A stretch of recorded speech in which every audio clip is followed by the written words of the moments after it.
Welcome, guys. Another edition of Right on Rangers Live. We're going to finish this one out tonight, top of the ninth inning right now as we speak. Nate Lowe just lined out to center field, 1 out remaining. Looking bleak here, 5-2 ball game at the moment. We'll see what the Rangers can do. Josh Smith up to bat. We'll hang out with you for the last inning of play here, the ninth inning. Smith fouls one back, healthy hack. Iglesias in for the Braves right now to close this one out. So we'll get into everything here in a minute, but let's just finish out this game together, shall we? This was a tough one for the Rangers so far. I'd say after the first couple of innings, it's kind of the same old story, isn't it? The bats are live in the first couple of innings, and then after that, absolutely nothing. I mean, look, top of the second, we score two, and then a whole bunch of zeros the rest of the game. It's kind of been the Rangers' MO up to this point. It really has been.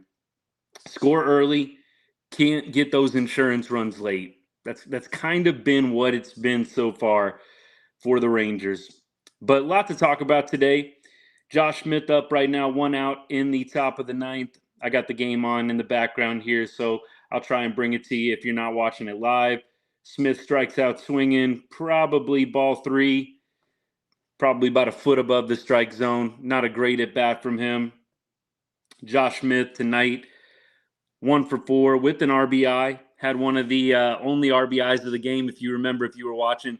Kind of was like that, like, excuse me, check swing that he did, and kind of just found the hole in between shortstop, third base. I think actually they had some kind of weird shift on, and it allowed a run to score. Nate Lowe went first to third. It was just kind of a little excuse me, check swing. Josh Smith actually had a couple of those tonight, and the first one ended up working out for him. Wyatt Langford's up. Rangers down to their final out. Langford tonight, 0 for 3. Average down to 244. He did have a really, really quality at bat earlier in the game, about an 11 or 12 pitch at bat, if I'm not mistaken. So Wyatt Langford, good vision at the plate, but hasn't gotten any hits today to show for it. 1-2 count right now.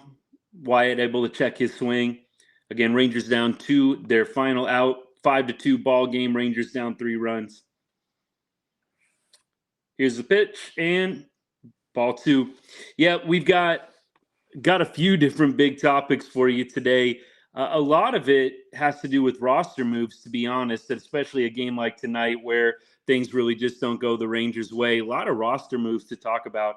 We're going to get into all that. Langford just swung and lost his bat. Looks like struck out swinging to boot too. Well, that was kind of a weird play, but Langford strikes out swinging, loses his bat. It goes flying into the dugout area. Fitting ending to this game. If you're able to see that replay, check it out. But fitting ending to the ball game. Langford strikes out swinging, lets go of his bat, loses it over in the dugout area. So it's one of those days, guys. It's one of those days.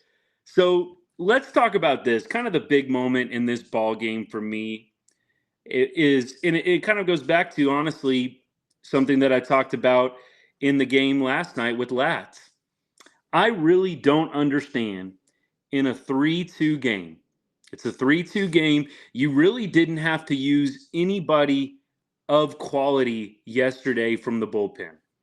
Didn't have to use anybody of quality. Why are you bringing in Pruitt in a 1-run game? In a game that you could easily win. In a game where you've had Jon Gray come in as a reliever, and Jon Gray looked fantastic today. His stat line, an inning and 2/3, 4 strikeouts. Jon Gray was fantastic today, and I know a lot of y'all have been saying that Jon Gray needed to go to the bullpen, and sure enough, Jon Gray looking great today. I really, really think that might be the play with him. It might be the play. Move Jon Gray to the bullpen. Let him use that nasty slider. And that first time through the order, I think Jon Gray generally very effective. And maybe this is what the Rangers need from him at this point in the season. And with some guys coming back healthy, I think that is what they need to end up doing. Now, with that, who knows? There's a lot that can happen over the course of a 162 game season. Maybe John Gray is going to be going back and forth between the rotation and the bullpen. But that being said, I think that out of the pen today, he was outstanding. Let's get back to Pruitt, though. So you get 1 2/3 lockdown innings from John Gray. It's a 1-run ball game, and you bring in Pruitt. That really doesn't make a lot of sense to me. Yates had a day off. Robertson didn't pitch yesterday. Leclerc didn't pitch yesterday. I understand we're down 1 run, but at least give yourself a chance in the top of the 9th to squeeze a run across. Really don't get the move to bring in a subpar pitcher in a 1-run game when you've got the top of the 9th. Now, maybe there's some guys that are not healthy right now, and it's just not being noted. Maybe Leclerc, maybe Yates, Robertson, maybe they needed an additional day. We're not going to hear about it. They're not going to put it on the injury report, but they just said, hey, you guys aren't going to throw Saturday. Doesn't matter what the situation is. I'd love to hear, this is where I really wish I was one of the reporters. And the reporters sometimes ask Boch and ask the coaching staff tough questions, but hey, in a 1-run game, why not go to Robertson? Why not go to Yates? Why not go to Leclerc? I mean, just one of those guys. I know that those guys have been used a lot this year, but none of them threw yesterday. You want to win this series. I mean, I get it's interleague play, but you don't want to just roll over in this series. So maybe those guys are not all the way healthy or not all the way at 100%, and Bochy and Maddox are just looking to get a little bit more out of them. That's the only thing I can think of why you bring in Austin Pruitt in a ball game like this. Give yourself a chance in the top of the 9th. So if any of y'all happen to catch the post game, I'm not going to have the sound up when they do it here on Bally. So if any of y'all are able to hear why they went to Pruitt in the bottom of the 8th inning in a 1-run game, please let me know. That is a mystery to me at this point. Yeah, couple of things. I agree. And we always say here on the live, you never want to overreact to one game. You never want to overreact to one game. This is tough. The Rangers are in one of their toughest stretches of the season, in my opinion. Now, look, I don't have the schedule memorized, but you went to Houston, you went to Detroit, and you went to Atlanta. So basically, you played 3 road series against 3 winning teams. The Tigers, I know there's some mixed opinions on them, but the Tigers were like 9-6 going into that series. So you're playing 3 winning teams back to back to back with no off days, right? Houston was a 3-game series, Detroit 4-game series, Atlanta 3-game series. So you're basically playing 10 days in a row against really, really good competition. I try not to overreact game by game, but it really does bum me out that tonight you bring in Pruitt in a game that you could have won. At least give your offense in the top of the 9th a chance. I know that they had kind of the middle to bottom of the order coming up, right? I mean, they had Lowe coming up, they had Josh Smith coming up, and then after that, you kind of get into Langford, Kisner. So look, it's not like you had Seager and Simeon up to bat next. The best shot probably was in the top of the 8th inning to win this game. But that being said, I still would have liked to have seen Nate Lowe, Josh Smith, Langford, 1, 2, 3 in a 1-run game. Obviously, they all get out. You can't really play that game in baseball too well. Well, the guys went 1, 2, 3 anyways, so what did it matter?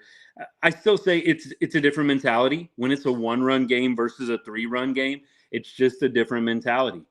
You're thinking about the at-bats a little bit differently, right? You know that you don't have to do too much up there. You just need to get on base, and then anything can happen from there. When it's a 3-run game, I don't know. I think it just changes the mentality of the at-bat totally. And personally, I just would have liked to see them have a chance in a 1-run game to do something different there. Don't know what the answer is going to be, but we'll see. We'll go through a couple other things, but Nate Lowe, really good to see him back today. Didn't get a hit in this ball game, was 0 for 3, but he did have a run scored. did have a walk as well. Just was nice to see him back. Kind of a surprise too. I know we talked over the week, over the course of the week, and a lot of people were not expecting Nate Lowe to be back this soon. Personally, I thought he was going to come back after the off day on Monday, but Nate Lowe comes back today a little bit earlier than expected, I think, for everybody. And it was just nice to see him in the lineup today, just back at first base. Just felt right. I think that the Rangers did a nice job trying to fill his shoes. It was going okay for a little bit. Of course, Jared Walsh got off to a scorching start. Ezekiel Duran, not my favorite choice to play first base, but the Rangers were just limited. But Jared Walsh, by the way, Jared Walsh, I really feel bad for him. I thought that he was slumping a little bit the last week, but I really feel like Jared Walsh deserves to be on a big league club somewhere. Just give him some extended at bats. I know that he had a rough year last year. Was a little surprised, actually, a little shocked to see that they DFA'd him. I get it. You've got two lefty first basemen. I still think it's nice to have a lefty bat off the bench that has power. So for me, I get it. You could have probably had Jared Walsh potentially get some outfield work in too. We do have a lot of outfielders, but I don't know. I get that Nate Lowe's a lefty and Jared Walsh is a lefty and blah, blah, blah. I still think Jared Walsh, having him to at least compete first base with Nate Lowe would be nice. You know, if Nate Lowe plays like he did at the end of the last season, which was not outstanding, right? I know Nate Lowe is a very solid player, very likable player. I love Nate Lowe, but he had stretches last year where he was not good. And a lot of Rangers fans, myself included, said, we don't have anybody that can push this guy. Nobody on the bench could push Nate Lowe at first base. I think it would have been nice to have Walsh. He can spell Nate Lowe occasionally, and he's not bad defensively at first base, and he provides some pop off the bench if you need him late against a right-handed pitcher. So I was a little surprised, especially, you know, I know Wenzel is still up with the club. I really thought Wenzel was going to be going down. That was what I said to y'all yesterday. I thought Wenzel was going back to AAA. I mean, he's been absolutely terrible. I get it. They're kind of going with the youth movement. They're trying to give a lot of reps and time to, you know, the young guys. But I think Wenzel going back to AAA was the obvious choice. Keep Jared Walsh up on the big league club, power bat off the bench, lefty, guy who can probably play the outfield if needed to, can play first base if Nate Lowe needs a day off. I mean, I can't imagine Nate Lowe is going, you know, 7 straight games. I know there's an off day on Monday, but I can't imagine Nate Lowe is going to be playing 10 games in a row. So I was a little surprised to see Jared Walsh not be retained, to be DFA'd. And who knows, maybe somebody will pick him up. Maybe nobody will pick him up and he'll have a choice. You know, go to the minor leagues, keep getting paid $1.5 million or whatever it is that he's getting paid. Or, you know, maybe he'll decide to reject that assignment and sign with another big league club. Who knows? I'm curious to see what happens with Jared Walsh. Let me check some comments here. Can I speak on my take on Langford? Well, here's my thing, and I've been saying this for a little while. So, you know, Carter and Langford, obviously the two rookie phenoms for the Rangers, they have been off to, I would say, not a great start. Let's just say that. Not a great start. Not terrible. Carter hitting a .194 isn't great. He had one hit tonight, but Carter and Langford, for me, are having a little bit of a slow start. Langford, I do believe, leads all rookies in hits. I think he has like 19 hits or so. And I think generally both players have shown good vision at the plate. Both players have shown that they're able to see the ball well, handle major league pitching. The results haven't been there. Now, look, what do the analytics say? What do the advanced metrics say on both those players? I haven't done a deep dive on that. I do feel like just the eye test, Langford is seeing the ball well. The hits just aren't coming. He's having some trouble with the fastball right now. I think the 7 spot is actually perfect for him right now. I was glad to see that they moved him down. I really think they need to move Carter down in the lineup too. I think Carter hitting at the bottom with Leote, with Langford, I think could be helpful. I think if you go, even if you went Langford, Carter, Taveras, I think that'd be great. I think that having Carter hit 3-hole, having Langford hit 3-hole, I think it's a little bit too much pressure for those guys, and they're not producing. I don't know how many RBIs they have out of the 3 spot. If I had to venture, it's absolutely not more than 5. And they are both hitting collectively. I've done the stats on this.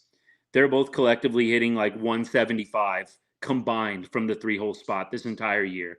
I think they have 13 hits in 70 plus at bats. It's not good. And a lot of people, I know, and I was going to talk about this yesterday, but totally forgot. But sometimes I get a little bit of crap from people who, when I'm questioning like managerial decisions, for me, it's all part of being a fan. It's all part of being a fan, right? Questioning the moves, talking about what would have been better, playing the what if game. I don't know a lot. Some people are just, yeah, no, whatever. That's why they're the managers. That's why they get paid. And, they know more than you. And, you never play. You get all that stuff. And I'm just like, I don't want to blindly follow the front office and the manager decisions. Part of being a fan, part of the fun of it is breaking all these things down. At least for me. I don't just want to sit there and just be happy with every single move that gets made. Now, I give credit where it's due, no doubt. I think Bochy and Chris Young are great. I think CY is an outstanding front office guy. He did a great job piecing together a World Series championship team last year. And Bochy, I think, is one of the best managers of all time. First ballot Hall of Famer, no doubt. That doesn't mean that they don't make mistakes occasionally. And you're still a fan, and you can still be a fan if you complain or want to discuss some of those moves that you don't agree with. So I don't agree with hitting Carter and Langford third continually when they're clearly struggling, clearly in over their heads at this point. Does that mean you can never hit them 3 again if you make a change right now? No. Move them back once they heat up, when you feel like they're a little bit more in a groove. I've said it, and I've been saying it for the past 5 days. I'd rather see Josh Smith hit 3-hole right now. He is hitting the ball better and seeing the ball better than either one of the rookies.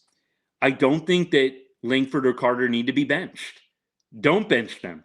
Play them every day as much as possible. Now, maybe give them a day off if they're just in an incredible slump or mire. Absolutely, give them a day off here and there. But play those guys every day and just let them get MLB at bats. I don't think you're doing any favors not playing them when you have them up on the big league club. And I think both of them are too good to play AAA.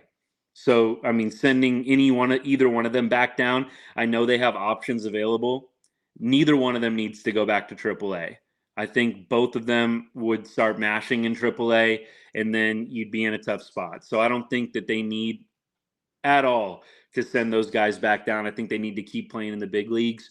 But I really would like to see them hit bottom of the order with Leote. Go 7, 8, 9. Carter, Langford in any order, Leote. I think that's what they need to do. Hit Heim 6th, hit Nate Lowe 5th, hit Garcia 4th, and maybe interchange Lowe and Josh Smith. Maybe Josh Smith hits 5th, Nate Lowe hits 3rd, or Nate Lowe hits 5th and Josh Smith hits 3rd. That'd be my lineup. Simeon and Sieg stay 1-2. Garcia stays in the 4th spot. That would be my strong preference, what they do with Carter and with Langford moving forward. But it is a little concerning to see those guys struggling a little bit out of the gate. But to be expected, I think, more so with Langford than with Carter. I didn't expect Carter to be hitting a .194 22 games in. But Langford, I could absolutely see some struggles with him. Let's be real. The guy only had a certain amount of minor league action, and he probably is in a little bit over his head right now. That doesn't mean he hasn't had moments of greatness. He definitely has, but he's having some trouble hitting the fastball well, and it's tough. The major leagues are tough. The major leagues are hard to be successful in, and we have to remember that, especially for a guy that 1 year ago, less than a year ago. I mean, Wyatt Langford this time last year was playing college ball for University of Florida. So you have to remember those things. You have to do your best to like temper the expectations. Langford had so much hype coming into the spring training season, coming into the regular season. I think we have to taper the expectations a little bit. And you know what? Hopefully they start finding their groove, but let them hit bottom of the order, low pressure, see what happens from there. That's my take on Langford and on Carter as well. Nate Eovaldi, let's talk a little bit about him. So Evo goes 5 1/3. Tough lineup. Braves are tough.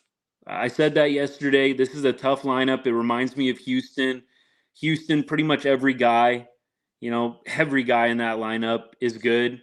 So I really don't think that the Braves, as I look up and down 1 through 9, are a whole lot different than Houston. It's like almost every guy is good, is going to be a tough out at minimum. And that's what this Braves lineup looks like. So look, Evo gives up 3 runs, 6 walks tonight. Bochy was just kind of railing on this. 6 walks. You're just not going to win games when you walk 6 guys. Even if you're getting out of jams, 6 walks is just not going to cut it. And look, they can get better at that. I think that is correctable, fortunately. But the Rangers have just been walking way too many batters, and it's a recipe for disaster. So 6 walks from Evo. I didn't even realize it was that many. He was getting out of jams, so it was going okay. 6 strikeouts, but allows 11 total base runners in 5 innings of work, basically. That's too many, and Evo will tell you that too. So Evo, a couple of starts back-to-back, a little bit rough. The Houston start was rough. The Atlanta start looks better in the box score, but you just didn't feel like Evo was completely himself today. And look, maybe it's just a matter of playing 2 really good teams. And I think ultimately Evo kept us in the game, handed it off to John Gray, who got out of that jam. Of course, Evo puts 2 runners on in the 6th inning. Gray gets out of it. Gray, probably the pitcher of the game for the Rangers, going an inning and 2/3 with 4 Ks. Again, don't understand why you bring in Pruitt in a 1-run game that you could win. Bochy, I see, is talking right now, not listening, but I'll try and go back and listen later.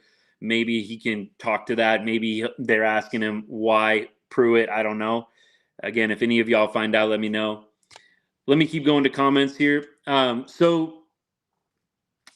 With Adolis, I think that he is absolutely an up and down player at times. I think there are game stretches where it looks like he's never going to miss, and then he has some really ugly at bats. Now, I think Adolis is a great player. I think he is probably going to end up above 275 this year. That's my prediction. Just thinking about this off the cuff, I think Dolly ends the year over 275. Do I think he's going to be a 300 hitter? If I was betting on it, I'd say no. I don't think Dolly's going to be a 300 hitter when game 162 is over, but I do think he's going to be very productive. And I do think that he is continuing to get better and better at the plate in terms of his vision. Now, I know that his walks were kind of a big deal last year. If you remember, the big thing with him at the end of last season was that he was walking so much and that his eye at the plate was just so greatly improved from where he was. He was always like mashing the ball. Like even when he came up, like he's always been a home run hitter, a power hitter.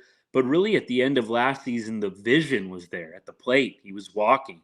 So I think if we look at his numbers, let me pull him up while we're talking about him right now. I don't know if these are updated, by the way, but his numbers this year, in his last 7 games, no walks. Now, he didn't walk tonight either. So I think it is a little concerning when Dolly is not walking. I think he's at his best when he's taking walks. He's seeing the ball well. And look, it's hard to complain with the 317 average, but only 6 walks on the season. I have seen a couple of articles and seen a couple of things that the low walk number is a little concerning, but That being said, 317 average, 363 on base percentage. That's pretty good. It'd be nice to see maybe that OBP a little bit higher for Dolly, but we're being a little bit picky right now. So that's my take on Dolly. I think that he's going to be just fine. I think he's going to be reliable this year. I don't think he's going to fall off a cliff. I don't think that he is going to have some major regression. I think this is about what you're going to get from Dolly, and I would say above 275 this year with the average if I was making my prediction. I think last year he finished like 250-ish. I'd have to check that out again. 250-ish I feel like is where he finished last year, but I'm going to say over 275 for Dolly this year. That's my prediction. So let's go to a couple other things before we close out. Semien and Seager 0 for 4.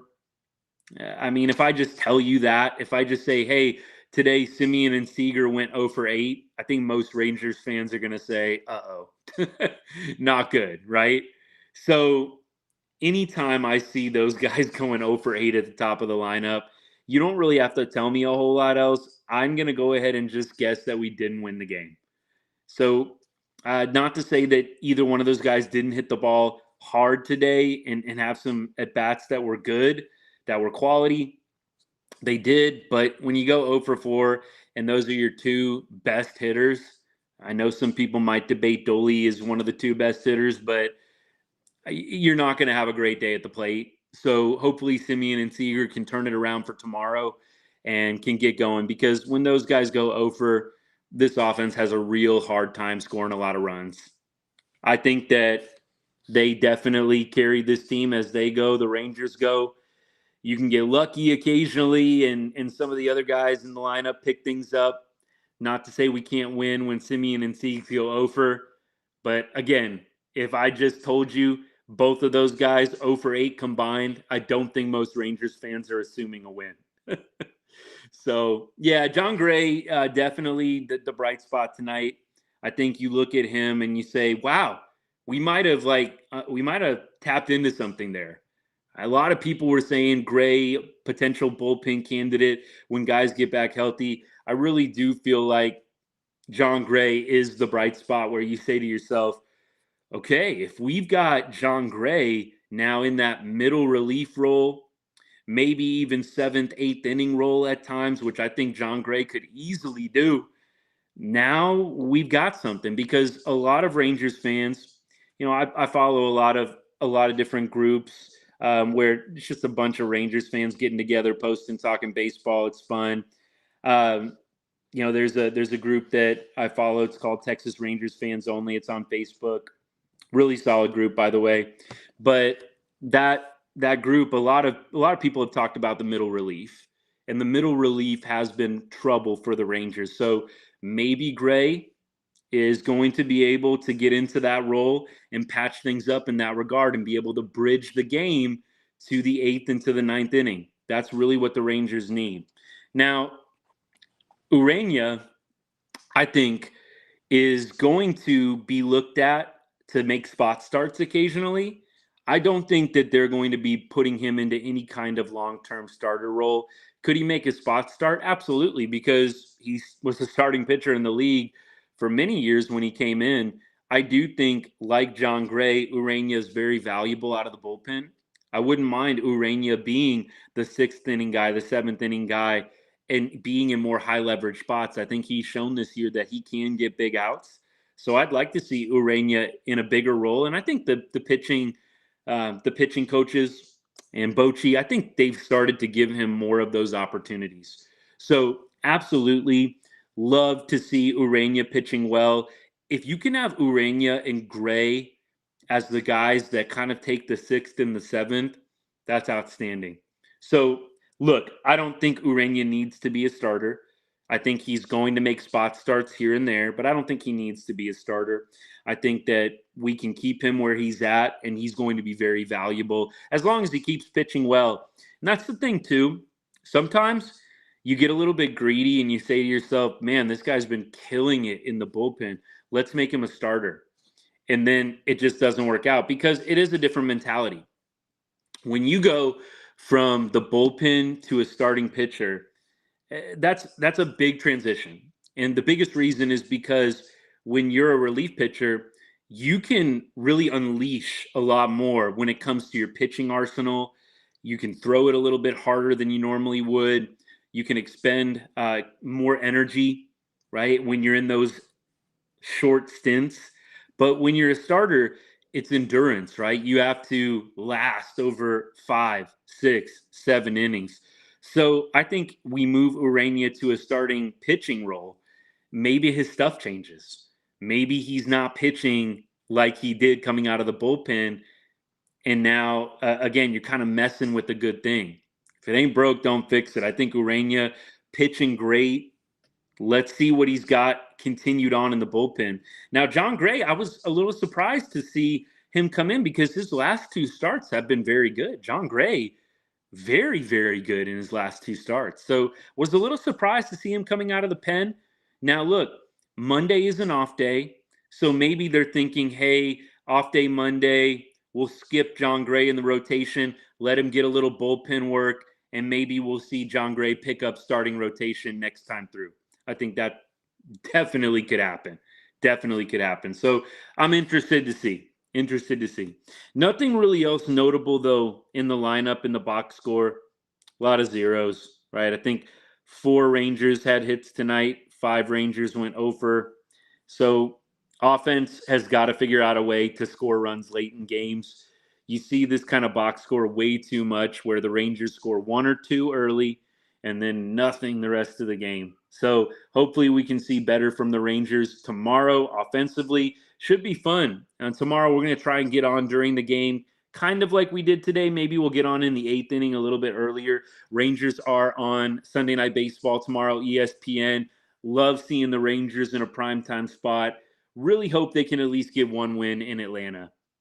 Atlanta's a tough team, especially when you're on the road, especially when you're coming off of a very long road trip with no days off.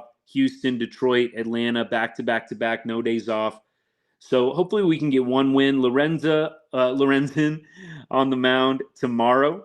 And he pitched, I think, decently in his start. Didn't give up any runs against the Tigers. He did walk like 4 or 5. Kind of the story of the Rangers pitching issues right now. Free passes, giving free bases to guys that just never goes well. But Lorenzen looks like is facing, and again, sorry if I'm butchering the pronunciation. I can only keep track of all the Rangers guys, but looks like Vines is his name, Darius Vines. He is looks like 193 ERA on the year. He pitched 1 game, went 4 2/3. I think gave up 1 run. So don't know what we're going to be getting from Vines tomorrow. He hasn't had many games in his career. Looks like he's only started 3 games. So he's a guy that's pretty fresh, pretty green.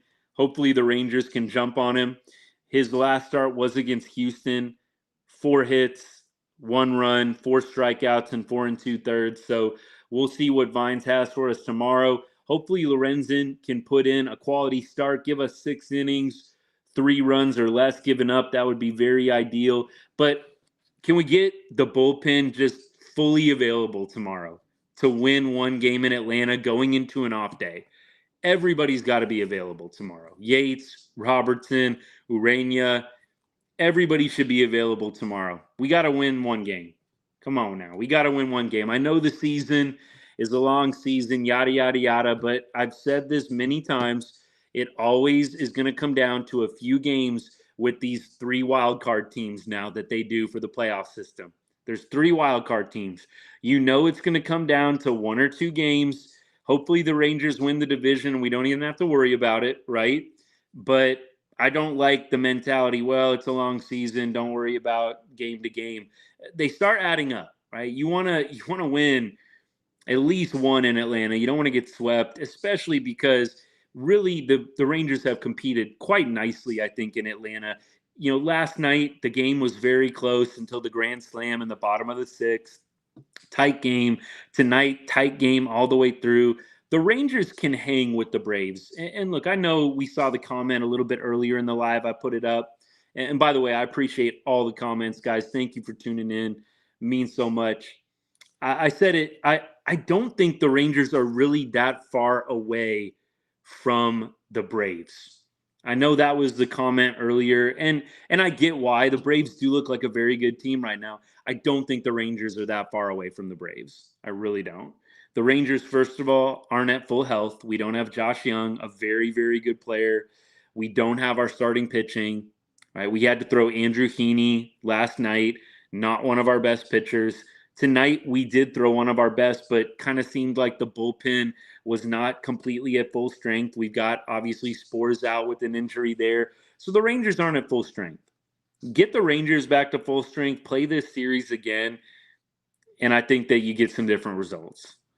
I really don't think that Pruitt is probably going to be around the whole season. Is he going to be up and down? Probably. I could see them sending him down, calling him up, sending him down, calling him up. But when Scherzer comes back, and Scherzer, by the way, going out on a rehab start, I think on Wednesday. I just got a tweet about that, or whatever they call it now, from Evan Grant. I got his notifications up, so that way I can just kind of stay up with Rangers news. And I believe he said Wednesday is when Scherzer makes his first rehab start. So when Scherzer comes back, Pruitt is probably the guy that I want to send down first. I don't know why you would send anybody else back besides him. I mean, Cole Winn, maybe Owen White. I guess Owen White could be another one. Cole Winn, he's pitched, 2 games and looked fine. But Pruitt, for me, just looks in over his head. And kind of like Wenzel looks in over his head up at the plate, I feel the same way about Pruitt. And I don't know why Bochy brought him in tonight in a 1-run game. It's so frustrating to me. Multiple times this year, I feel like we've had a situation where we're losing, but the game is very close. And instead of putting in somebody actually solid, we put in kind of a bottom dweller guy, for lack of a better expression, and it doesn't go well. It's like, can we just put in somebody that has a chance at getting outs? Some of these guys, when they come in, I don't feel like they have a very good chance to get 3 outs without run scoring. I think y'all know what I mean. So I think White might be the guy that goes down before Pruitt. I think it's going to be between those two. But of course, when the Rangers get guys back healthy, so look, Bradford, when they get him back, and when Scherzer comes back, it's probably going to be Pruitt and White going back down. That is my guess. So let's start wrapping things up here. I'll check any other comments that we have, but we've already been going a while tonight, and thank you for hanging with us. Our system drops down back into the red. Unfortunately, a lot of y'all know we bet 1 cent for every Facebook follower on Texas Rangers money line. We were up $5.40 on the year. We dipped back down to about -15. So we're hoping we can get back in the black tomorrow with a Rangers win on Sunday Night Baseball. That would be very, very ideal. Very, very ideal. Let me know if y'all got anything else, any other questions, any other comments you want to throw my way. But the big news, I think, for today, the bright spots, Jon Gray pitching great out of the pen. You also had Evo kind of grinding out, I think, a decent start for you today, giving the Rangers an opportunity to win. The bats just went a little bit cold today. And look, they've got to figure out a way to score runs late. Got to figure out a way to score runs late. I get so pumped when they put 1 or 2 on the board right away. And then after that, it just goes quiet. It's so frustrating. So thank you guys truly for tuning in. Thank you for all the comments. I really appreciate it. We'll have a video out probably tomorrow in the early afternoon, since it's another night game tomorrow. So early afternoon, I'll have a video out kind of previewing the matchup, give you the update on our system, and do a little pitching preview for you and all that good stuff. Give you some highlights from the game today. Not that there's a ton of awesome Rangers ones, but we'll do it anyways. Hey, we're trying to be consistent this year, rain or shine. We're here talking about Rangers baseball, not just getting on after wins. We get on after the tough losses too. That's what a true fan does. And I'm glad y'all are all here hanging out with me as well, even after these tough losses. So appreciate you guys. Thank you for liking. Thank you for sharing this with another Rangers fan. If you know somebody else that loves Rangers baseball, share this, right? That would be outstanding. Let's get as many people as we can talking about the good old Texas Rangers. And guys, as we always say here at Right On Rangers, God bless and go Rangers. Thank you guys. Have a great night. Enjoy your Saturday. Bye now.